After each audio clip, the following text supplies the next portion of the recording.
Hello दोस्तों, उटोपियन classes में आपका स्वागत है। जैसा कि आपको पता है कि सभी गवर्नमेंट एग्ज़ाम्स के लिए हमारी एक इंग्लिश ग्रामर रूल्स की सीरीज़ चल रही है, जिसके मैंने आपको कुछ पार्ट करवा दिए हैं।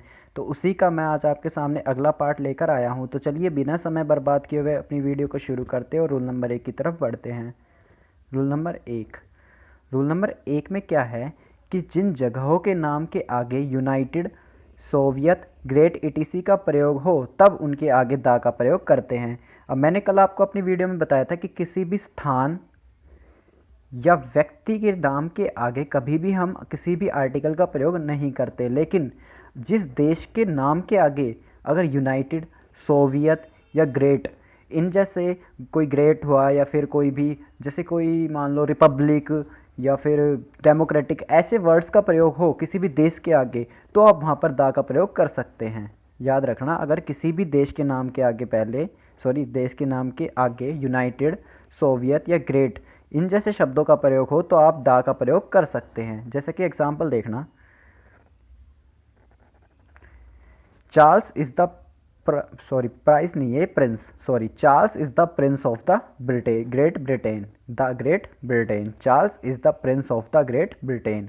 अब इसमें क्या है कि ब्रिटेन देश का नाम है, उससे आगे ग्रेट का प्रयोग किया है, इसलिए मैंने यहाँ पर द का प्रयोग किया है। अब देखना, चार्ल्स एक नाम है, इसलिए मैंने इसके आगे किसी भी आर्टिकल का प्रयोग नहीं किया, न कि ए का, न एन का, न द का, किसी का भी प्रयोग नहीं किया है। तो चलिए, उम्मीद है ये रूल आपको समझ आया होगा। अगले रूल की तरफ बढ़ते हैं। रूल नंबर 2 में क्या है कि पर्वत श्रृंखला के आगे दा का प्रयोग होता है। पर्वत श्रृंखला मतलब कि जो पर्वत श्रृंखला है, मतलब कि जैसे कि कोई भी पर्वत श्रृंखला है, जैसे हिमालय, एल्प्स, ये सभी पर्वत श्रृंखलाएं हैं, इनके नाम के आगे दा का प्रयोग होता है। जो जैसे मान लो हिमालय हुई, द एप्स हुई, ये सभी पर्वत श्रृंखलाएं हैं। जैसे कि देखना एग्जाम्पल में कि the Himalayas range, the Alps, etc. और रूल नंबर 3 की तरफ बढ़ते हैं। रूल नंबर 3 में क्या है कि पर्वत चोटियों के आगे दा का यूज़ नहीं होता। लेकिन जो पर्वत चोटियाँ होती है, पर्वत चोटियाँ, उनके आगे कभी भी आर्टिकल दा का प्रयोग नहीं होता, यानी कि कोई भी आर्टिकल का प्रयोग नहीं होता पर्वत चोटियों के नाम के आगे। जैसे कि देखना, माउंट एवरेस्ट या माउंट आबू, दोनों पर्वत चोटियाँ है, लेकिन इनके आगे कभी भी दा का प्रयोग नहीं होगा, न ही किसी आर्टिकल का प्रयोग होगा। चलिए, उम्मीद है रूल आपको समझ आया होगा। अगले रूल की तरफ बढ़ते हैं। रूल नंबर 4 में क्या है कि ध्यान रहे कि अरावली के आगे दा का यूज़ नहीं होगा, क्योंकि यह एक पर्वत चोटी है, न कि पर्वत श्रृंखला। अब देखना दोस्तों, एग्ज़ाम में क्या करता है कि अरावली अरावली के आगे आपको दा का प्रयोग करके दे देता है। एग्जामिनर क्या करता है कि अरावली के आगे दा का यूज़ करके दे देता है आपको, और आपको बताना होता है कि उसमें किस पार्ट में गलती है। तो आपको याद रखना है कि अरावली एक पर्वत चोटी है, न कि एक पर्वत श्रृंखला। तो आप अरावली के आगे दा का यूज़ नहीं करोगे, अरावली के आगे दा का यूज़ नहीं होगा। आप याद रखना कि अरावली एक पर्वत चोटी है, न कि पर्वत श्रृंखला। तो इसलिए दा के आगे हमें कभी भी अरावली के आगे हमें कभी भी दा का यूज़ नहीं करना है। तो उम्मीद है ये रूल आपको समझ आया होगा। अगले रूल की तरफ बढ़ते हैं। अगले रूल में क्या है कि राष्ट्रीयता, नेशनैलिटी बताने वाले शब्दों से पहले दा का प्रयोग होता है। अब राष्ट्रीयता क्या होती है? जैसे इंडियन या ब्रिटिश, को इंग्लिश कहते हैं, ब्रिटिश तो ब्रिटेन तो हो गए। वैसे इंग्लैंड भी वैसे अभी 2020 तक ब्रिटेन का ही पार्ट था, लेकिन अभी उन्होंने ब्रेग्जिट कर लिया। ब्रेग्जिट क्या होता है? ब्रिटेन से अलग हो गया, इसलिए इंग्लैंड के पीपल इंग्लिश, ब्रिटेन के ब्रिटिश। इसीलिए अब इस रूल में क्या है कि राष्ट्रीयता, नेशनैलिटी बताने वाले शब्दों के पहले दा का यूज़ होता है। अब देखना इसका एग्जाम्पल में क्या है कि the French defeated the English. French राष्ट्रीयता बता रहे हैं, इंग्लिश मैंने आपको बताया था इंग्लैंड के पीपल क्या कहलाते हैं? इंग्लिश। इसलिए दोनों के आगे दा का यूज़ किया है। तो चलिए, उम्मीद है रूल आपको समझ आएगा। अगले रूल की तरफ बढ़ते हैं। Rule number 6। में क्या है कि किसी भी भाषा के नाम से पहले कोई भी आर्टिकल का प्रयोग नहीं होता, लेकिन जो जितनी भी लैंग्वेजेस होती है, जितनी भी भाषाएं होती है, उनके आगे कभी भी आर्टिकल का यूज़ नहीं होता। चलिए इसका एग्जाम्पल देखते हैं। एग्जाम्पल में क्या है दोस्तों कि द इंग्लिश स्पीक्स इंग्लिश। अब देखना, द इंग्लिश मैंने बताया था आपको, इंग्लैंड के लोग या जिनकी राष्ट्रीयता इंग्लैंड, मतलब कि जो भी इंग्लैंड के निवासी है वो सारे इंग्लिश कहलाते हैं, तो राष्ट्रीयता बताने वाले को शब्दों से पहले हम दा का यूज़ करते हैं। लेकिन इंग्लिश ये एक लैंग्वेज है, तो लैंग्वेज के आगे हमने किसी भी आर्टिकल का यूज़ नहीं किया है। तो चलिए, उम्मीद है रूल आपको समझ आएगा। अगले रूल की तरफ बढ़ते हैं। अगला रूल, अगले रूल में क्या है कि किसी भी बीमारी के नाम से पहले आर्टिकल का प्रयोग नहीं होता। अब इसमें क्या है कि कोई भी बीमारी का नाम हो, जैसे कोई भी फ्लू हो गया, कैंसर, या फिर कोई भी मलेरिया, डेंगू, कभी भी इन बीमारियों के नाम के आगे कभी भी आर्टिकल का यूज़ नहीं होता, कभी भी इनके आगे आर्टिकल का यूज़ नहीं होता। देखिए, जैसे एग्जांपल में दिया गया है कि he has been suffering from flu, यानी कि वह फ्लू से सफ़र कर रहा है। तो मतलब कि फ्लू एक बीमारी है, इसलिए हमने यहाँ पर किसी भी आर्टिकल का प्रयोग नहीं किया है। तो चलिए अगले रूल की तरफ बढ़ते हैं। हाँ, ये दोस्तों, ये रूल देखना, ये रूल है कंफ्यूजिंग थोड़ा सा। आपको ये रूल याद रखना होगा कि जब स्पेस का अर्थ अंतरिक्ष हो तब तो आर्टिकल का यूज़ नहीं होगा, परंतु जब स्पेस का अर्थ खाली जगह हो तब दा का यूज़ होगा। इसमें क्या है, जब स्पेस का अर्थ हो अंतरिक्ष तब तो किसी भी आर्टिकल का यूज़ नहीं होगा, लेकिन जब स्पेस का अर्थ हो खाली स्थान, कोई भी खाली जगह या कोई भी स्थान हो सॉरी दोस्तों, स्पेस का अर्थ हो कोई खाली स्थान या खाली जगह, तब हम वहाँ पर आर्टिकल का दा का यूज़ कर सकते हैं। देखना, अब इसका एग्जांपल देखना कि he has not found the sufficient space to park the car. देखा कि he has not found the sufficient space to the park.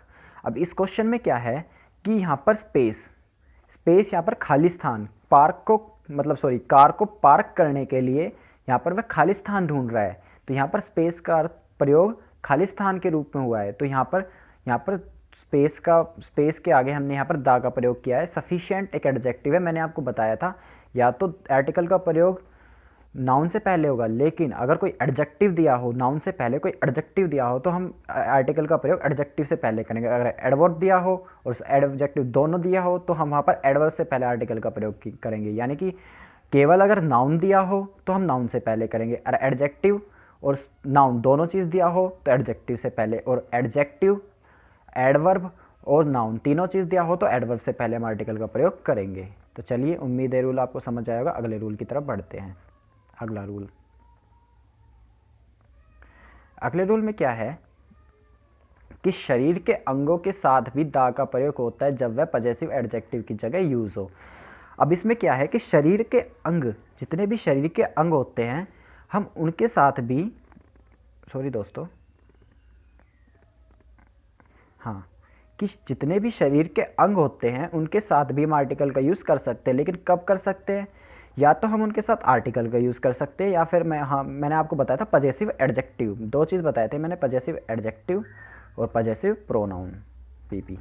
तो जो पजेसिव एडजेक्टिव होते हैं, अगर उनका प्रयोग हुआ है सेंटेंस में तब हम वहाँ पर आर्टिकल का यूज़ नहीं करेंगे, लेकिन अगर उसका पजेसिव एडजेक्टिव का यूज़ नहीं हुआ है तब उस स्थिति में दा, आर्टिकल दा का प्रयोग कर सकते हैं। जैसे कि एग्जाम्पल में देखना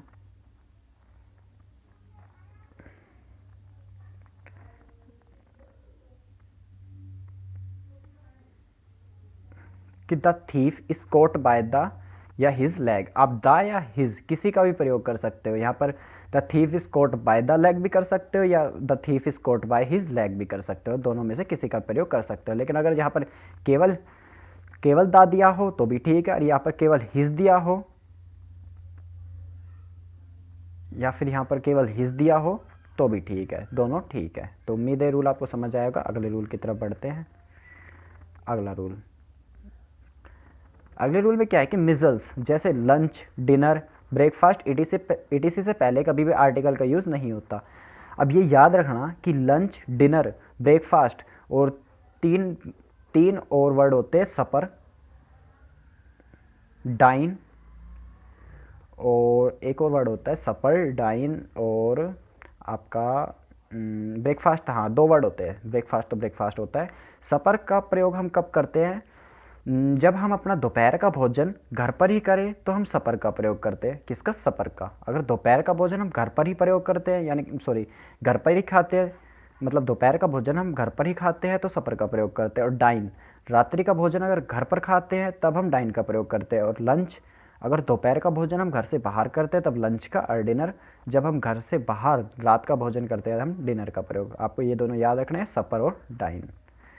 तो चलिए दोस्तों इसका एग्जाम्पल देखते हैं। We eat dinner at sharp 9 o'clock। देखना डिनर, इससे आगे कोई आर्टिकल का प्रयोग नहीं हुआ है। तो चलिए दोस्तों हमारे 10 रूल यही समाप्त होते हैं। अब एक छोटी सी टेस्ट सीरीज कर लेते हैं 5 क्वेश्चनों की। जितना हो सके आपको क्वेश्चन अटैम्प्ट करने हैं, क्योंकि जितने क्वेश्चन आप अटैम्प्ट करोगे आपके सिलेक्शन के चांस उतने ही बढ़ेंगे। आप ये हमेशा याद रखना। चलिए इसका पहला क्वेश्चन देखते हैं। पहले क्वेश्चन में क्या है कि United States of America is the most powerful country. अब मैंने क्या बताया था, अगर किसी भी देश के नाम से या किसी भी स्थान के नाम के आगे अगर यूनाइटेड या सोवियत या ग्रेट इनका प्रयोग हो तो हम वहाँ पर द का यूज़ करेंगे। तो यहाँ पर पहले पार्ट में गलती है, यहाँ पर द यूनाइटेड स्टेट्स आएगा। तो चलिए अगले क्वेश्चन की तरफ बढ़ते हैं। अगले क्वेश्चन में क्या है कि the Aravalli is a great mountain. मैंने आपको क्या बताया था कि अरावली जो कि एक पर्वत चोटी है, न कि पर्वत श्रृंखला, के पहले कभी भी किसी भी आर्टिकल का यूज़ नहीं होता, तो यहाँ पर द का प्रयोग नहीं होगा। तो चलिए अगले क्वेश्चन को देखते हैं। अगला क्वेश्चन अब देखना। Nelson Mandela was a black English who spoke the English. अब इसमें क्या है कि Nelson Mandela was a black English, यानी कि वह एक काला इंग्लिश, मतलब कि जो इंग्लैंड की राष्ट्रीयता दर्शाते हैं उन्हें इंग्लिश पीपल कहते हैं। यानी कि मतलब ये कि मतलब अश्वेत इंग्लिश नागरिक था, यानी कि इंग्लैंड का अश्वेत नागरिक था। तो यहाँ पर क्या बताया था कि इंग्लिश जो मतलब कि इंग्लिश लैंग्वेज बोलता था। तो मैंने आपको बताया था कि किसी भी भाषा के नाम के आगे हम द का प्रयोग नहीं करते, बल्कि कम्युनिटी के नाम के आगे हम आर्टिकल का प्रयोग करते हैं।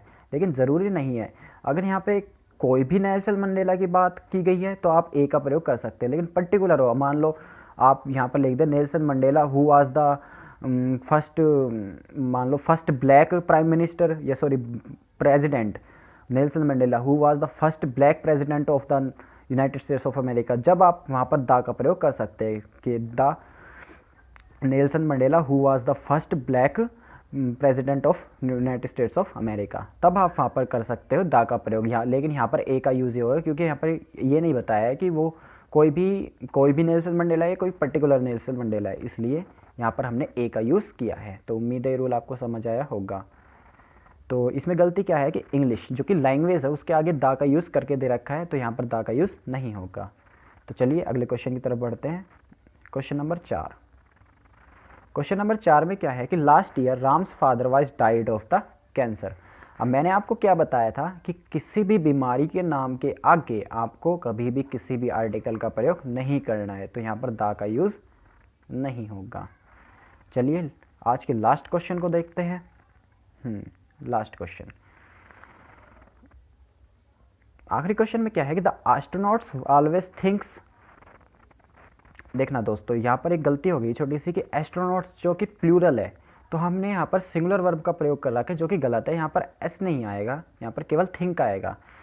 The astronaut always think to go to the space. अब मैंने क्या बताया था, जो एस्ट्रोनॉट्स होते हैं वो हमेशा अंतरिक्ष में जाने के बारे में ही सोचेंगे, न कि कोई खाली स्पेस के बारे में जाने में सोचेंगे। तो यहाँ पर याद रखना, यहाँ पर जो स्पेस का प्रयोग हुआ है वो अंतरिक्ष के लिए हुआ है, जो कि मैंने आपको बताया था अंतरिक्ष, अगर स्पेस का प्रयोग अंतरिक्ष के अर्थ में हो तब हम वहाँ पर द का यूज़ नहीं करेंगे। तो चलिए दोस्तों आज के सेशन को हम यहीं समाप्त करते हैं। उम्मीद है ये सेशन आपको पसंद आया होगा। तो कल मिलते हैं नए सेशन के साथ, नए रूल्स के साथ और नए क्वेश्चनों के साथ। अलविदा, जय हिंद, जय भारत।